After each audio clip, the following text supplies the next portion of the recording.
Angalia hii nguvu ya kumshukuru Mungu katika Marko 6 mstari wa 21. Yesu anachukua mikate 5 na samaki 2 ili alishe watu zaidi ya 5,000. Halafu anatazama juu, anamshukuru Mungu. Alipomaliza kumshukuru Mungu, tunaona mjizu uliofanyika. Watu zaidi ya 5,000 wanakula, wanasaza. Lakini angalia, anaenda kumfufua Lazaro katika Yohana 11 mstari wa 41. Anatazama juu tu, anamshukuru Mungu, kisha akamuita Lazaro akatoka.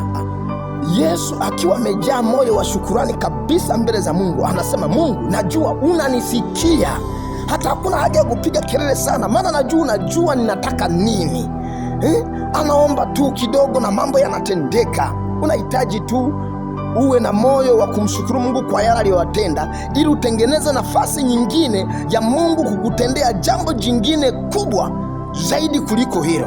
Kuna nguvu katika kumtukuza Mungu. Kumshukuru Mungu huleta upako wa miujiza na maajabu kwenye maisha. Kumshukuru Mungu huleta furaha kwenye maisha.